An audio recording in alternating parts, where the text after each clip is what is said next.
Hi, welcome to Conversations with Creatives. My name is Carol White-Llewellyn and I am your host today. My guest is Levon Jones. Levon has a broad range of experience. He does everything from being a drummer to martial arts. He has produced The Art of here at RCTV, and he is currently working on 2 different films. So it's my pleasure to welcome you today. Hey, how you doing, Carol? Thanks Great. for having me on your show. Oh, my pleasure. When I first met you here at RCTV, it was shortly after you had finished your first media production class. And as I recall, your life was very different then from what it is now. How has learning media production influenced and changed your life? It's been like a long learning experience. Like within the 4 years, I have picked up like so much information on farthest-wise researching films, script writing, fundraising, post-production, learning about like a way to like network like post-production, getting people to put like emphasis into like researching and promoting my film, and working with a lot of different people as far as wise actors, up-and-coming actors, and film and production people. So, like I say, it's took a turn for the better because I've been able to like meet people that I don't think I would ever had the chance to meet in my previous life. Mm-hmm. So, that's great. Let's talk about your film that you're working on, one of your films that you're working on, Judgment Night. Without giving away too much of the film, tell us a little bit about the background of the film. Well, Judgment Night is a film that like I seen this jazz musician who was keeping jazz relevant in a time where jazz was not prevalent. And I wanted to like grab it before somebody else seen it and try to capture it in documentary or whether form. Mm-hmm. But the guy that was like Jose Taylor, the leading star of the film, he was just such like intriguing to me as far as why someone as a black man like that was so dedicated into like keeping this art form alive. Mm-hmm. With it in a time where not too many people were too privy about the jazz or either like the lifestyle of the jazz musician. Mm-hmm. And his father, Jose Taylor Jr., which is a jazz musician also, and I was had the pleasure to read his book, Dirt Street, which gave me a lot of scholarship on writing the film. So Judgment Night is really, it's like it has a lot to do with Dirt Street. I recommend people to like try to find that book, Dirt Street, written by his father, because it'll give you a lot of insight of my scholarship of writing the film. Because his father was a musician who was, if he didn't make money by playing his horn, he didn't eat. So I felt that was like really dedication as far as to anybody that was into the art, and even made me even more so take my art a lot more serious about like, you know, either I'm gonna do films or else I'm gonna like get a job. So, and I don't have a job. So A good inspiration for moving forward. Yeah, the book was a very, very good inspiration, and then from there, I took the film from the book, and then I was able to like come up with this film to like put this film together with certain things that like his father made points in his book, and I was able to establish the character with his son. Now, I saw an interview that James Young did with you, and you were talking about Judgment Night, and Jose was on the film also, and he mentioned that while you were working on the documentary, he didn't have a good sense of what direction you were going with it, which is not uncommon with documentaries because you kind of have to go with the flow and see how it develops. But he said that he had just lost his, I think he said it was his father. It was his father. Yeah. And that you were catching him in a moment when his emotions and his music were very raw. Now, how did that contribute to the film? Oh, okay. And I have to clear it up once again. A lot of people think Judgment Night is a documentary. It's actually a film. Okay. But like his father had just passed away. It's a scene that's like really one of my favorite scenes in the movie is when he's playing on the bench, and he's in front of the store and he's playing on a bench, and that's the time where I was filming him, and I had no idea that his father had passed away. But the music that he was playing, I could feel just the heart, and like, you know, as if he was like playing, like sending a message to his father, like, you know, through the music. So then after I got through filming him, and then that's when he had just told me his father had passed away. So then I was like, you know, kind of like, you know, I was kind of like saddened at the moment. But then the thing about Jose Taylor, the star of Judgment Night, is that even with the loss of his father, he never missed a beat. Every time I needed him to shoot, he was always there. So like, you know, I understand that like when people have like certain things that come up, as I've been shooting films, I find people come up with all types of excuses of why they can't make it. But I have to, like, you know, give a hats off to Mr. Taylor, that like every time I called him, interview, promotion, anything, he's always there. So what's happening with this film? Oh, we're almost at the last stage. We have like maybe you. one scene to shoot, and after that, we're about to wrap that up. Final editing, then subtitles in French, and then we're about to get ready for all the film festivals. So I'm very pleased that like how with the production, all the people that I got to work with, all the newcomers, Calvin Likely, Danny Knuckles Sullivan, August Draw's son, Lisa Johnson. I had like a lot of good supporting people, and each of them stood out in their own, was like a star in their own right. So I was very happy with the cast. That's great. Well, you know, we're going to go to break. When we come back, I would like to talk more about your next film that you're working on. Not your next, you're doing two simultaneously, but the other one that you're working on, and the challenges of juggling two films at the same time. So we'll be right back.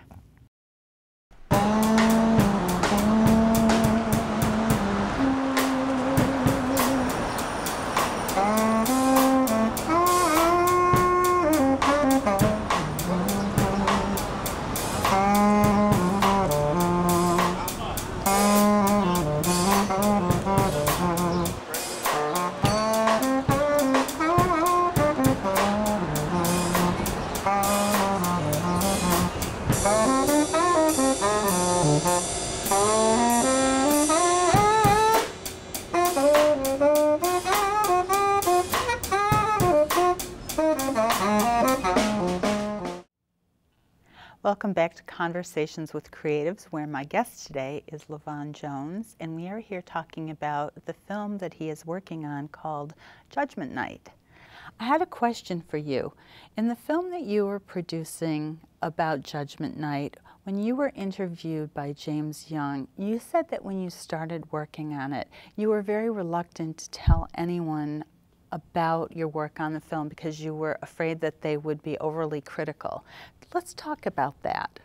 That was the case, because when I first started off, I started off with TV production. No one had the idea that I would have like a film under my belt, or that I would have a film in my mind that I would be in like going toward that, down that road. So the reason why I didn't want to let anyone privy to like what I was doing with the film, because I didn't want nobody saying that I couldn't do it, or it's not gonna work, or, you know, it's not gonna happen. So I wanted to stay in the creative form of like of the mind that I was in, that like I had all the tools, I had all the editing equipment, the cameras at my exposure, so I felt that I could do anything. So I didn't want anyone to like, because I would just tell them that like, no matter what you said, I wasn't gonna listen to you anyway. Because like with what I had, with working, producing shows, I was able to like be able to edit a show, a 30-minute show within like a day. So then like Father's Wives, that wasn't a problem, like having to find an editor, have to find camera person, have to find a producer. I possessed all three in myself.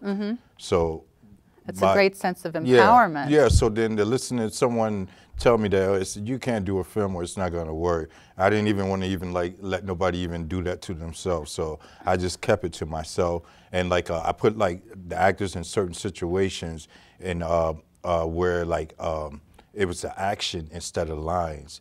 So by getting the action, I was able to establish all my actions and then come back around and then write my lines to script the lines out. I had already planned it out, and they had no idea. So, you know, the whole thing about it was just being able to like keep on a positive path of creativity, because everybody that's not in the film don't talk the film talk. Everybody's not going to be understanding you when you're saying you're going to do a film, because I tell people I'm going to do a film, and they say, oh, okay, and then so how's those Yankees? Then the conversation changed. It's not like, you know, a big, like, you know, we gonna go on and on and on, so. Well, I find also as an artist that sometimes when you talk about a project and people start, you know, they just don't understand why you're doing it. They don't understand the passion within. Sometimes it sort of deflates the passion a little bit. So it's better to talk about it only with people who have those same passions. Yeah. So, and that's what I spoke with Azuma. Azuma was a film director from Africa who gave me good advice. He said, talk to 3 people and tell them your ideal. And if they listen and they give you feedback, then you got a good idea. But if they don't listen or anything, hey, yeah, go back to the drawing board. So, and that was some good advice, and I got good advice from Levon Nicole. She was another one that gave me advice as far as wise grant writing, raising money, and Fallon Davis was another one who supported me as another film director. So, and I also had like Rick Osborne. I had Rajesh and people like that. That was Folks always here at RCTV are very supportive. Yeah, very, very, very. See, a lot of people get here and they don't understand. They think that that these people are supposed to do all their work, but like they give you the room to be as creative that you want to. They don't try to like put you in a pigeonhole or stop your creativity. So that's been one of the greatest things about RCTV that I tell everybody. You know, you can, if you whatever creativity that you have, you're able to like, you know, put it out there without being put into like a box or anything. So I agree with you. Let's switch over now to your other film that you're working on, One Bad Apple. Without giving away the plot, can you give us a synopsis of this film?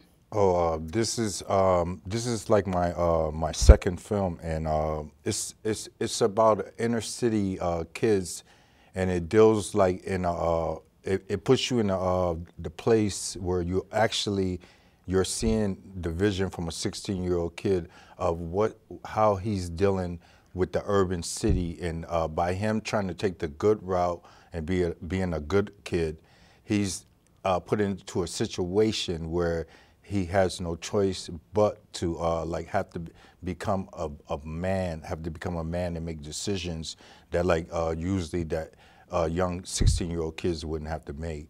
So he's put in a situation where like his surrounding and his environment contradicts who he is. It starts to like he gets a real taste of the real world. And now this was written, as I recall, by someone in prison, correct? yeah. How did you discover the script? Actually, I wrote the script. It was I wrote the script from a story that was written by inmate Russan Thomas, and he has a collective publishing group in San Quentin, and there's like 4 other writers: Jeffrey Little, Russan Thomas, Eric Curtis, and Julian Glenn Paget. And they have a publishing company in San Quentin prison. They just had, they got a write-up by LA Time, and Ice Cube also already did a interview, story on them in the prison. So you read the book and that inspired you to do the script? Actually, a friend of mine's gave me his link, and he linked me with the story, and I wrote the screenplay from the story that he gave to me. So what is his thoughts about having you do this film? He's very excited. I bet. He's very excited. He can't believe that, like, you know, that I have been like putting all the effort with no money or with no budget or anything, and I'm taking it just like as if I had $1 million to do it. So that's great. That's really great. We're going to go to break right now. When we come back, I want to talk more about One Bad Apple because it's a really fascinating project, and I'm interested to hear more about how it's being filmed, where it's being filmed, and such. Okay.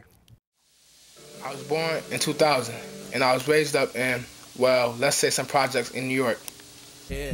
I don't wanna play the tough guy none, but they're respecting principles in the blocks that I'm from. I ain't never liked new niggas within my hood, unless I brought them in so I knew they was good. Small gun didn't look real to me. It reminded me of the toy guns that came with the cap I got when I was 7. Something small. Gotta be this one. I mean, that's the best I can do for you, baby.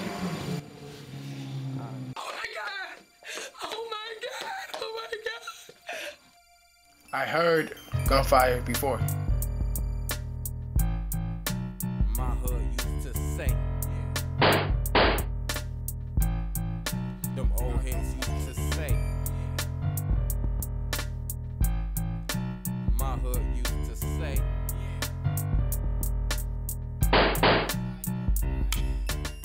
Man, you be. Heard of neighborhood's kids shot, but I never thought I would be here with a gun in my face. I hear you holler another day a dollar. How about a less than a minute, a sermon an hour? How about righteously grounded, alley cat grimy? This cat belongs to the hood, the whole neighborhood fed me. I never took it for granted, I loved all the falling. I moved away and came back and your shit was different. The toys wasn't in the same place I left them. A lot of new niggas, a lot of new partnerships. I guess nobody will see how evil made its presence to righteousness. I really think they didn't see how their indifference created that situation. They didn't see a God-fearing newspaper boy desperate to take some power back and avenge Jimmy. In their eyes, they saw the aftermath of me and Baby G gunning each other down in the streets like dogs.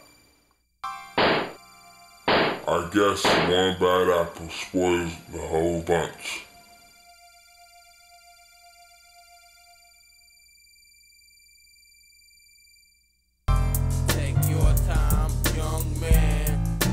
My hood used to say, don't you rush to get old. Them old heads used to say, keep it in your stride. My hood used to say.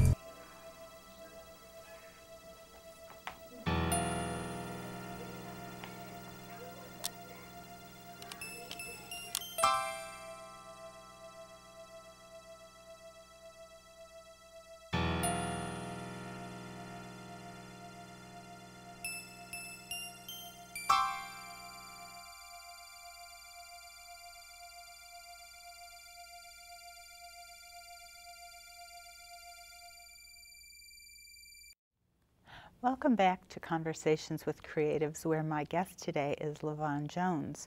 We've just been talking about his film, One Bad Apple, and I want to delve into that a little bit more. So Levon, you're shooting this film here in Rochester, correct? Yes, that's correct. How hard has it been to find talent here to be your actors and the crew, too? I mean, that's an important part of the talent. It's like I say, the one thing about finding talent is like it's not hard to find talent. It's hard to get all the talent together at one time, because if you're shooting a scene that details like 4 different people, if one person doesn't show up on time, it's going to be even more problems, because if I got one person that's uncomfortably and he's got to be in a certain kind of suit and everybody is hot and he's waiting for everybody, or somebody shows up late, or one person doesn't show up, it could kill the whole scene. So then that could be one day of shooting. So I've been very fortunate to be working with different people, like my nephew, Calvin Likely, who's the star of the film. He's been very supportive. He's been there anytime when I'm ready to shoot. He's already been there. And I picked up like new people as fathers-wise, up and coming new actors, and it's like pretty much I have to give myself the credit as a director because I feel that like if under my direction I can get anybody to play the part or play the role, because I usually find people within themselves in their own character, and then I put them in certain situation, or I make them improv. I give them improvisation, or I give them my action and say, this is the action, and I just want you to give me how you would like react to it, and then like put them in different certain scenarios. And Fathers Wise, the crew, I've been fortunate to be working with different people. Like I had with Jace, who helped me, came on board and did like scenes. I had Anthony Jimaz. He the one who provided the GoPro for all the different action scenes and stuff like that. So crew, Fathers Wise crew, everything has been good. Everything has been very good. So it sounds like you're using different types of cameras too, depending on the scene. Yeah, the GoPro is, I have incorporated the GoPro for like the action scenes, because I'm showing, it has a lot of action scenes, or when I want to show you from the perspective of like the actor's vision, I use the GoPro for that. Ah, okay. Or if it's a moving scene and I want to show him looking as he's running down like a hallway, I use the GoPro and then I go back to the body, GoPro and body, from the front to the back. So I'm shooting 1, 2, 3, 4, 5, sometimes different cameras at the same time and chopping it up so it's just not one dimensional. And I'm I have to give props to Alfred Hitchcock because I'm really using a lot of his subject object. Is that right? Yeah. That's great. So then when people say, oh, this is not no regular hood movie, because I show when the person is talking, I show who they're talking to, or if a person is looking at something, I show what they're looking at, and I try to, if it's two people in the conversation, it's just not two people in the room talking, I show the subject and object. So. I'm curious, now you worked in television and now you're working in film. From your perspective, what are the common threads in working in these different mediums, and what's different? Well, TV set is like a lot different than film, because like with film, pretty much you're on location, like you have a script, and you have like something that you're trying to attain, or if you get it the first take, you can feel it, you know when you got it, and then you're gone. But like with TV, it's different. It's pretty much script, and it's go, and it doesn't stop. So like I wouldn't say pretty much the difference between the two is just like just the more action. The film is more action. TV is more like more set and more like documentary, more like subtle, and everything is set. But like with the film, it's pretty much action. It's a lot more going on with the setting and the environment that's going around it, picking your locations and all of that.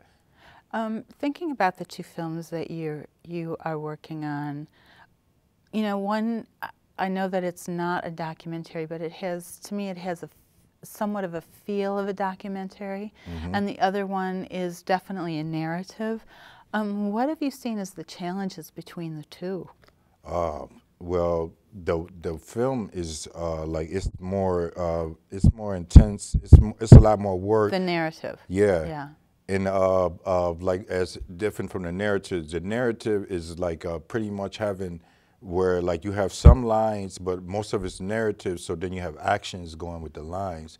So pretty much you're creating the picture to go with the words, and which it could be challenging at times to like put the picture to go with the word, the action with the words. But I like it though, because it gives me a lot more challenge, and it gives me a lot more to paint with the words that's going on, to like find the imagery to go with the words. Because some of my favorite movies was like narratives. I loved it when somebody's reading and then the story, the picture's going along, then all of a sudden you're into the film. And then as you enter the film and then back to the narrative, then you're back out of the film, and then they're showing you action. Because when I went to MCC, I learned what action was, and that was one of my like what's my strong point as a director. as a director, I know what the action is, and being able to like have an actor be able to like deliver the action. So for any viewers who are out there watching and who are thinking of getting into filmmaking or media production, you know, even if they're thinking of getting into television, what advice would you give them? Go to your local TV station if you can't afford like college, or you can't afford like the big money. If you can't afford the $20,000 camera, if you don't have the editing equipment, go to your local TV station, and then you're able to like get on-hand experience. You're able to use like tools and be able to like do things without have to wait 4 or 2 years to be able to progress into what you want to do. Mm-hmm. And do a lot of research, as much research as you can.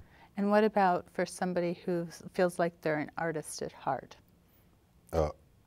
What would you say to, you know, what kind of, I guess I ask this because at the last program we had an artist on who was went from career transition to be more involved in art, and I know that you've gotten more and more into art. For inspiration for those who are thinking about getting to, you know, using their creative passions?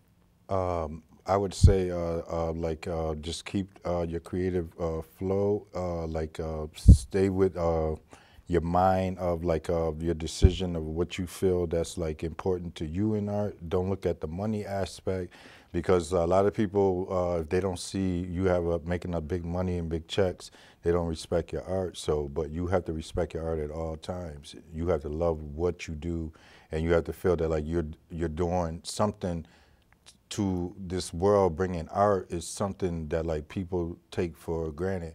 They don't see the importance of what art does to us, like physically, mentally, and emotionally. These things, just like your top, your set, everything, all of this, it creates something for like people to like, you know, be inspiration even in these times. These times right now, music and artists, we need that so much right about now. And that's why I feel good about being an artist, and I'll tell any artist that like this is a great time to be an artist. Great. Thank you so much for joining me today, Levon. It's been a pleasure talking with you. Oh, I was really looking forward to being on your show, Carol. My pleasure. And I made my bow tie. You made it? I made it. Oh, that's great. Thank you.